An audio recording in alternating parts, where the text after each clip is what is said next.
Episode 20। खाना जंगी। दौलत उस्मानिया को एक अंदरूनी खतरे का सामना करना पड़ा। बायजीद के बेटों के दरमियान तख्त व ताज के लिए घर यलो तनाज़ो उठ खड़ा हुआ और ये खाना जंगी 10 साल 806 ता 816 दोचश्मीहे बमताबक 1403 हमजा ता 1413 हमजा तक जारी रही। 2 बायजीद के 5 बेटे थे और ये पांचों हर मरके में अपने बाप के शाना बशाना लड़े। इनमें से एक का नाम मुस्तफ़ी था, जिसके बारे गुमान किया जाता है कि वो जंग में मारा गया। दूसरा बेटा सुलेमान अपने बाप के साथ तैमूर की फौजों के हाथों गिरफ्तार हुआ। बाकी तीनों भागने में कामयाब रहे। इनमें से बड़ा, जिसका नाम सुलेमान था, एडरिनोबल पहुंचा और ऐलान कर दिया कि वो यहाँ का फरमानरवा है।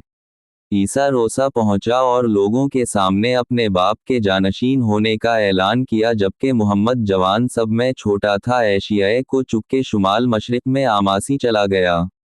उसके हम रुकाब कुछ सिपाही भी थे और तीनों भाई जो लखत लखत सल्तनत के टुकड़ों पर लड़ रहे थे, के दरमियान जंग छिड़ गई। दुश्मन चारों तरफ से इन्हें देख रहे थे। इधर तैमूर लिंग ने मूसा को रहा कर दिया ताकि वो फितना व फसाद की इस आग को तेज तर कर दे और इसके शुलूं को हवा दे। वो इन्हें जंग पर उकसाने लगा और इन्हें एक दूसरे के खिलाफ जंग आजमा होने की तरगीब देने लगा। 3 जब खुश्क वाओतर सब जल कर राख हो गया तो तैमूर लिंग अपने लश्कर को लिए आगे बढ़ा और अपने पीछे शहरों को इस हाल में छोड़ा कि वो सब बुरी हालत में वीरानों का मंजर पेश कर रहे थे। लाकानूनियत और बदहाली गोया सदियों से उन शहरों का मुकद्दर थी। 4 दौलत उस्मानिया की तारीख में ये मरहला अबतला वाओ आजमाइश का मरहला था, जिसे फतह क़सतनतनी की सूरत में मुतशक्किल अमली गलबा से पहले आना ज़रूरी था।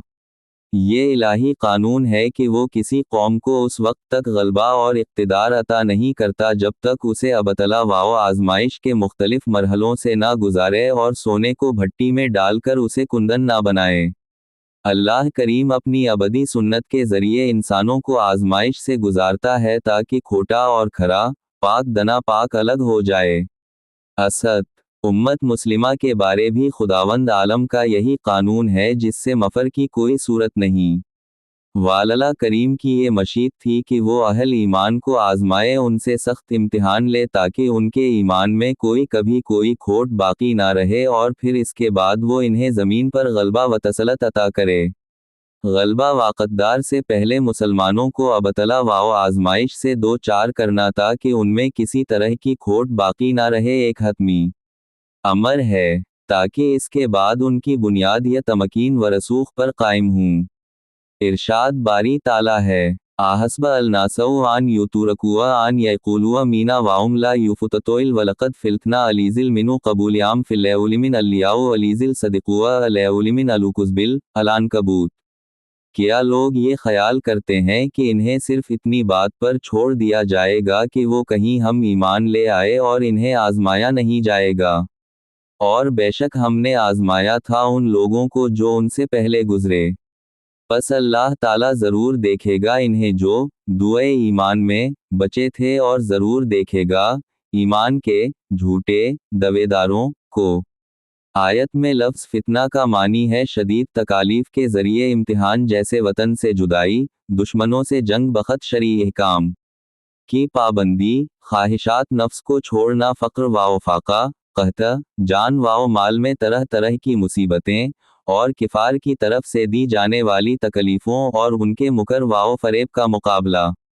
1 इमाम इब्न कसीर रहमा अल्लाह अलैहि लिखते हैं, इहसिब अलनास में इस्तिफ़हाम इनकारी है। इसका मतलब है कि अल्लाह ताला अपने ईमानदार बंदों को उनके दर्जा ईमान के मुताबिक ज़रूर आजमाएगा। 2 इनकी चीज़ को हदीस सही में यूं बयान फर दिया गया है, अशद अलनास बला अलाम्बिया सम अलसालहून सम अलामसल फ़ालामसल यबतली अलरजल अली हसब दीना फ़ान कान फ़ी दीना सलाबा ज़ैदला फ़ी अलबला। लोगों में शदीद तरीन आजमाइश का सामना अनबिया अलैहिम अस्सलामु को करना पड़ा, फिर सालहीन को, फिर इन लोगों में जो ज़्यादा अफजल थे उनको, फिर इन के बाद वाओ नसबता ज़्यादा फजीलत वाले थे। इंसान को उसके हसब दीन आजमाया जाता है। اگر اس کے دین میں پختگی ہو تو اس کی آزمائش کو زیادہ کر دیا جاتا ہے۔ 3 رسول اللہ صلی اللہ کا ارشاد گرامی ہے کہ آزمائش مومن کی لازمی صفت ہے۔ آپ چیف منسٹر نے فرمایا، مثل الممن کمثل الزرع لا تزال الریح تمیلا ولا یزال الممن یسیبا البلا واو مثل المنافق کمثل شجرت الارض لا تہتز حتی تستحسد۔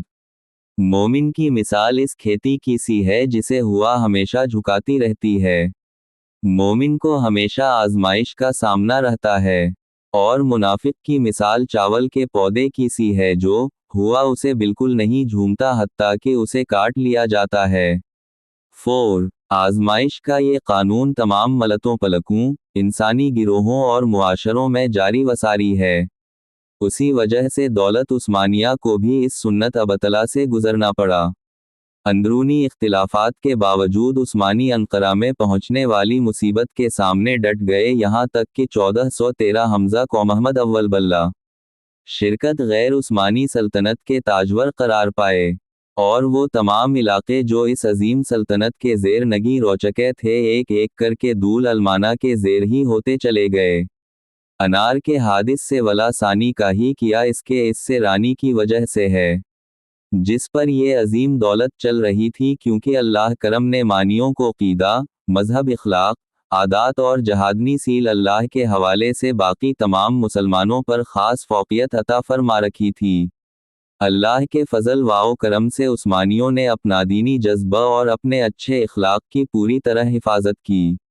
1 پھر وہ کمال مہارت جس کے ساتھ اور خان اور اس کے بھائی علاء الدین نے اپنی دولت کی تنظیم فرمائی تھی، وہ حیرت افزا عدلیہ کا ادارہ اور عثمانی جوانوں اور بچوں کی تعلیم و تربیت اور دوسرے کئی اسباب ایسے تھے جنہوں نے عثمانیوں کو ایک فعال اور مکمل قوت بنا دیا تھا۔